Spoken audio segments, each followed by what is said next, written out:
युद्ध समाप्त व्हावे आणि जगात शांती पसरावी म्हणून तुम्ही दररोज रोजरीची प्रार्थना म्हणायला हवी. शब्द आहेत फातिमा मातेचे 13 सप्टेंबर 1917 रोजी उच्चारलेले. ख्रिस्ताखाई माझ्या प्रिय बंधू भगिनींनो, फातिमा येथे पवित्र मरियेने दिलेल्या 4थ्या दर्शनाच्या वेळी तिने उच्चारलेले शब्द तिन्ही मुलांच्या काळजावरती कायमचे कोरले गेले. ती म्हणाली होती, प्रार्थना करा, पाप्यांच्या परिवर्तनासाठी त्याग करा. त्यांच्यासाठी प्रार्थना आणि त्याग करणारा कोणी नसल्याने पुष्कळ जण नरकात जात आहेत. तशातच 3ऱ्या दर्शनाच्या वेळेस त्यांना पवित्र मरियेने नरकाचं दर्शन घडवलेलं होतं. त्यामुळे आता एक एक आत्मा वाचवण्यासाठी आत्मत्याग करण्याचा आणि आत्मक्लेश सहन करण्याचा निर्धार मुलांनी केला. जेव्हा ही तिन्ही मुले माळ रानावर मेंढरे चारायला जात तेव्हा आजूबाजूला कोणी नसल्यास जिथे त्यांना देवदूताचं दर्शन घडलेलं होतं तिथे जाऊन जमिनीवर ते लोटांगण घालीत. देवदूताने त्यांना शिकवलेली प्रार्थना पुन्हा पुन्हा म्हणत असत. ती प्रार्थना होती, हे माझ्या देवा, मी तुझ्यावर भरोसा ठेवतो, मी तुझी आराधना करतो, मी तुझी आशा धरतो आणि मी तुझ्यावर प्रीती करतो. जे तुझ्यावर विश्वास ठेवित नाही, जे तुझी आराधना करीत नाही, जे तुझी आशा धरीत नाही आणि जे तुझ्यावर प्रीती करीत नाही, त्या सर्वांच्या वतीने मी तुझी क्षमा मागतो. कधी कधी ते प्रार्थनेत तल्लीन होऊन पुढील प्रार्थना पुन्हा पुन्हा म्हणत असत. हे अतिपवित्र दैत्या, पित्या पुत्रा पवित्र आत्म्या, हे मनोभावे तुझी आराधना करतो. ह्या जगातील अपमान, तिरस्कार व उदासीनता ह्यांनी देवपुत्र येशू ख्रिस्त दुखावला गेलेला आहे. हा पाप्यांच्या भरपाईसाठी जगातील सर्व साक्रामेंटांच्या पेटीमध्ये उपस्थित असलेल्या प्रभू येशू ख्रिस्ताचे शरीर आणि रक्त, आत्मा आणि पावित्र्य मी तुम्हाला अर्पण करतो. त्याच्या अतिपवित्र हृदयाच्या कृपेने आणि पवित्र मरियेच्या निष्कलंक हृदयाद्वारे दीन पाप्यांचे परिवर्तन व्हावे अशी याचना करतो. बराच वेळ त्याच अवस्थेत राहिल्यामुळे मुलांच्या हातापायांना वर येत किंवा त्यांच्या हातापायांना मुंगे येत तेव्हा ती देहस्थिती बदलून रोजरीची प्रार्थना म्हणू लागत. त्यातही प्रत्येक दशकानंतर पवित्र मरियेने शिकवलेली प्रार्थना म्हणत, हे माझे येशू, आम्हास आमच्या अपराधांची क्षमा कर, नरकाच्या अग्नीपासून आमचा बचाव कर. सर्व लोकांना, विशेष करून ज्यांना तुझ्या दयेची अधिक गरज आहे, त्यांना स्वर्गाकडे ने. एकीकडे ही मुले प्रार्थना करीत होती तर दुसरीकडे ती त्याग करीत होती, आत्मक्लेश सहन करीत होती. पाप्यांच्या परिवर्तनासाठी त्याग करण्याचे नवे नवे मार्ग शोधून काढीत होती. त्यांच्या ह्या अशा वागण्यामुळे इतरांचा गैरसमज होऊ नये, मात्र दुसरीकडे पाप्यांचे आत्मे नरकात जाऊ नयेत म्हणून त्याग करण्याच्या पद्धतीविषयी एक कमालीची गुप्तता पाळली. प्रसंगी ओसाड टेकड्यांवर मेंढरे चारीत असताना त्यांना रखरखत्या उन्हात खूप तहान लागायची. तरीही पाणी न पिता ती तहान ते परमेश्वराला आणि पवित्र मरियेला अर्पण करायचे. असा उरलेला संपूर्ण ऑगस्ट महिना त्यांनी पाणी न पिता घालवला. एकदा तर जसिंताचे डोके ठणकायला लागले. तिने प्रायश्चित्त म्हणून तळ्यातले दूषित पाणी प्राशन केले. 100 वर्षांपूर्वी त्याग, आत्मक्लेश आणि प्रायश्चित्त करण्याच्या ह्या पद्धती होत्या. आज आपल्याला ज्या गोष्टी आवडतात परंतु त्याच गोष्टी जर आपल्याला आणि इतरांना हानिकारक ठरणाऱ्या असतील तर त्यांचा आपण त्याग करायला पाहिजे. दुष्प्रवृत्ती, विकृती, दुर्विचार, दुराचार, दुर्वर्तन, अपशब्द, स्वार्थ, राग ह्यासारखे षडरिपू त्यावर विजय मिळविणे हे आजच्या काळातील खरे प्रायश्चित्त मानता येईल. तसे करताना सहन करावे लागणारे आत्मक्लेश आपण पाप्यांच्या परिवर्तनासाठी प्रभू येशू ख्रिस्ताच्या अतिपवित्र हृदयाला आणि पवित्र मरियेच्या निष्कलंक हृदयाला अर्पण करायला हवे. त्या पाप्यांमध्ये आपण स्वतःचा समावेश देखील करू शकतो. एकदा मुले खेळत असताना त्यांना जसिंताच्या आईने गुबगुबीत रसरशीत द्राक्षांची घड आणून दिले. आईची पाठ फिरताच जसिंता आपल्या सोबत्यांना म्हणाली, आपण ही द्राक्षे खायची नाही, आपण ती कोणाला तरी देऊ आणि पाप्यांच्या परिवर्तनासाठी प्रार्थना करू. खूप रसरशीत आणि गुबगुबीत असलेली ती द्राक्षे पाहून त्यांना ती द्राक्षे खाण्याचा खूप मोठा मोह झालेला होता. तरी देखील त्या मोहावर विजय मिळवत त्यांनी ती द्राक्षे रस्त्यावरील गरीब मुलांना वाटून टाकली. दुसऱ्या एका प्रसंगी सौ ऑलिम्पिया ह्यांनी जसिंताकडे अंजिराच्या फळांची बास्केट दिली. तिन्ही मुले त्या फळांचा आस्वाद घेऊ लागली. जसिंताला पाप्यांची आणि नरकाची आठवण झाली. त्या आस्वादाचा त्याग करीत हळूच ती तिथून पसार झाली. एखाद्या वेळेस त्या खडखा पायवाटेवरून चालताना जसिंताला ठेच लागत असे. अशाही वेळी जसिंता एखादे रत्न सापडावे तशा आनंदात ओरडून सांगत असेल, हे आत्मक्लेशाचा हा आणखी एक नवा मार्ग मला सापडलेला आहे. अशा वेळीच मी मुळीच रडणार नाही, कुरकुर करणार नाही, तर पाप्यांच्या परिवर्तनासाठी हे सगळं मुकाट्याने सहन करीत राहील.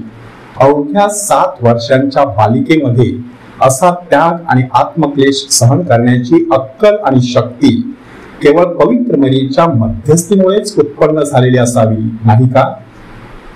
एकदा त्या तिन्ही मुलांना एक कोरडा रखरखीत दोरखंड मिळाला. लुसियाने तो आपल्या कमरेला बांधला, मात्र त्यामुळे तो तिला खुपू लागला. तिने जसिंता आणि फ्रान्सिस्को यांना सांगितले, आपण हा दोर मुद्दाम आपल्या कमरेला बांधू. त्यामुळे होणाऱ्या यातना पाप्यांच्या परिवर्तनासाठी परमेश्वराला अर्पण करू. त्यांनी त्या दोराचे 3 तुकडे केले. ते त्यांनी आपापल्या कमरेला बांधून घेतले. रात्री झोपी जाताना देखील ते तो दोर तसाच कमरेला बांधून झोपी जात. त्यामुळे त्यांना नीटशी झोपही मिळत नसे. परंतु ही अस्वस्थता ते परमेश्वराला अर्पण करीत आणि सकाळी प्रसन्न चेहऱ्याने उठून कामाला लागत. कुठली तक्रार नाही की कुरकुर नाही. मुलांची अशी आध्यात्मिक साधना सुरू असताना काही समाजकंटक त्यांना हिणवण्याचा प्रयत्न करीत होते. मॅजिस्ट्रेट ऑर्थरचे प्रयत्न निष्फळ ठरल्यानंतर जुसे दो वाले नावाच्या एका डाव्या विचारसरणीच्या वृत्तपत्र संपादकाने मुलांना त्रास देण्याचा विडा उचलला. त्याने काही सुरक्षा रक्षकांना आणि जिल्ह्यातील प्रतिष्ठित लोकांना हाताशी धरले. रविवारी सकाळी मिस्सा नंतरची वेळ त्याने निश्चित केली. तेथे लोकांची सभा घेऊन पत्रके वाटायची आणि हा सगळा प्रकार कसा खोटा आहे ते लोकांना पटवून घ्यायचे असा त्याचा विचार होता. परंतु नेमके त्याच दिवशी फादरांनी ईश्वरी प्रेरणेने मिस्साचे ठिकाण आणि वेळ बदललेली होती. चर्चच्या आवारात चीट पाखरूही नव्हते. संपूर्ण गट समूह कोवादा आयरिया येथे जायला निघाला. तिथे एका माणसाने आपली गाढवे झाडाला बांधून ठेवलेली होती. हा गट तिथे पोहोचताच त्याने त्या गाढवांना मोकळे केले. ती गाढवे ओरडत आणि उड्या मारीत जुजे दो वाले आणि त्यांच्या माणसांच्या अंगावर धावून गेली.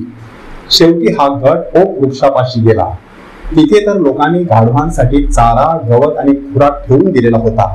त्यांनी तो ह्या गटातील लोकांना खायला लावून त्यांची पुरती भंभेरी उडवली.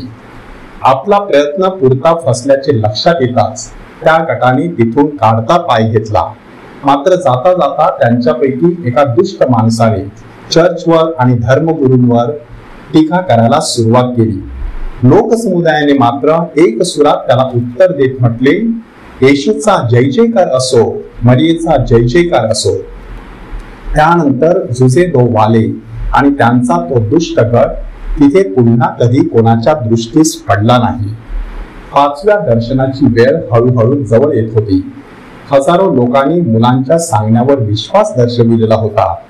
परंतु पुष्कळांनी, त्यातही काही धर्मगुरूंनी आणि प्रतिष्ठित लोकांनी मुलांना पुन्हा पुन्हा तेच प्रश्न विचारून जेरीस आणलेले होते.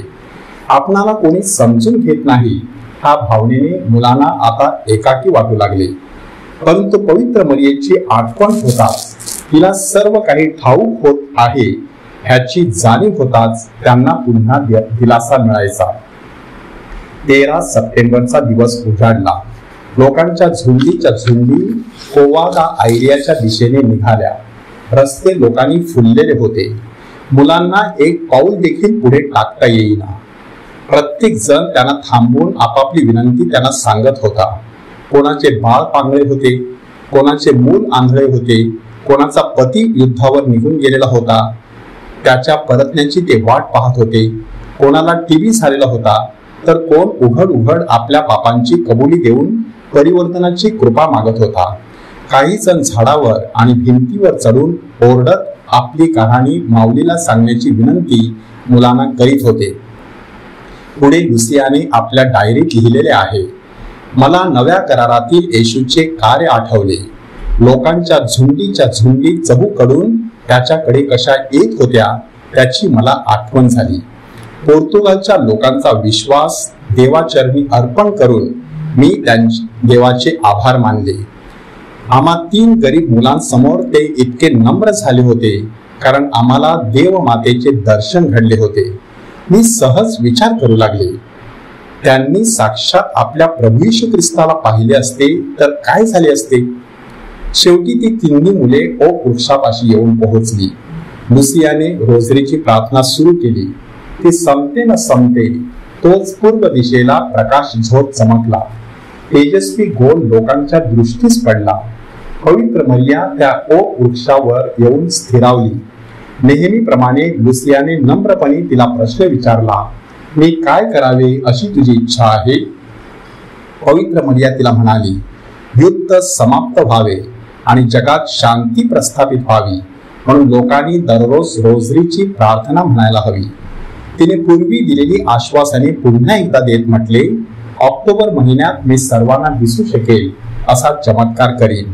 संत जोसेफ आणि येशू बाळ जगाला आशीर्वाद देतील, तोही शांतीचा आशीर्वाद असेल.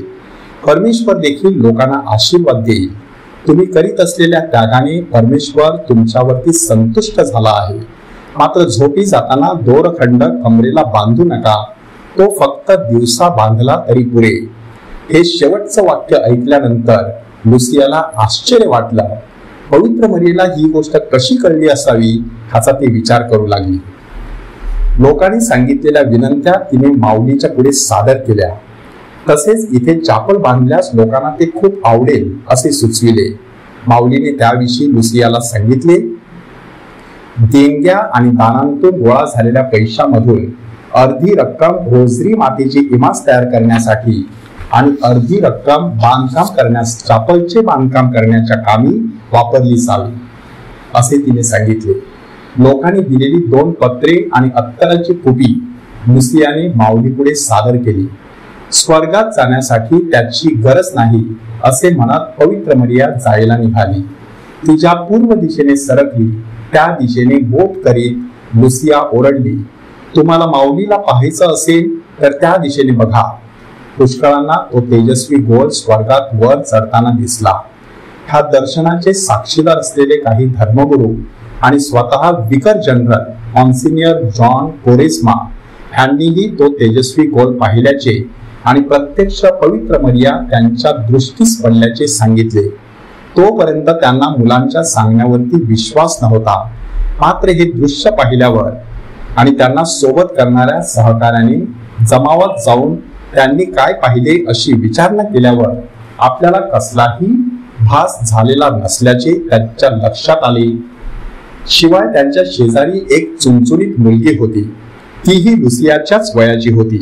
तिने दिलेली साक्ष विकर जनरल आणि लोकांच्या साक्षीशी तंतोतंत जुळणारी होती. मॉन्सिनियर जॉन कोरेस्मा म्हणतात, मला वाटले होते की ही 3 मेंढपाळ मुले एखाद्या मृगजळाचे बळी बनली असतील, परंतु मी प्रत्यक्षात जे अनुभवले त्यामुळे माझा त्यांच्याकडे पाहण्याचा दृष्टिकोन साफसूप बदलून गेला आहे. फातिमाच्या त्या तीर्थयात्रेहून परत असताना माझे मन एका अनोख्या शांती समाधानाने भरून गेले. लुसियाने सर्वांना दिलेल्या आमंत्रणाचा मी मनापासून स्वीकार केला आणि 13 ऑक्टोबरच्या दिवशी कोवा दा आयरिया येथे परतायचेच असा ठाम निश्चय मी केला. त्या दिवशी तिथे इतर काही चिन्हे अनुभवास आली. हवेत अचानक थंडावा येणे, सूर्य अंधुक बनणे, भर दुपारी तारे चमकू लागणे, आकाशातून सुगंधी पाकळ्यांचा वर्षाव होणे ह्या गोष्टी लोकांनी अनुभवल्या. आता सर्वांची उत्सुकता ताणली गेली होती ती 13 ऑक्टोबर रोजी होणाऱ्या चमत्काराविषयी. फातिमा येथे पवित्र मरीने दिलेल्या ह्या 5व्या दर्शनामधून आपल्याला पुढील काही गोष्टी शिकायच्या आहेत. पहिली गोष्ट, आपल्या रोजरीच्या प्रार्थनेत सातत्य आणि नियमितपणा असणे गरजेचे आहे. दुसरी गोष्ट, एकीकडे प्रार्थना तर दुसरीकडे त्याग आणि आत्मक्लेश यांची आपण सांगड घालायला हवी. तिसरी गोष्ट, जीवनात येणारी लहान मोठी दुःखे पाप्यांच्या परिवर्तनासाठी आणि त्यातल्या त्यात आपल्या स्वतःच्या परिवर्तनासाठी अर्पण करायला हवी. आणि चौथी गोष्ट, कितीही संकटे आली किंवा छळ झाला तरी मुळीच आपल्या आध्यात्मिक साधनेत खंड पडू द्यायचा नाही. आतापर्यंत आपण फातिमा येथे मुलांना देवदूताने दिलेल्या 2 दर्शनांविषयी आणि पवित्र मरीने दिलेल्या 5 दर्शनांविषयी जाणून घेतले. आता पुढच्या आणि शेवटच्या व्हिडिओमध्ये आपण 6व्या व अंतिम दर्शनाविषयी जाणून घेणार आहोत. आवे मरिया, आवे मरिया, आवे मरिया.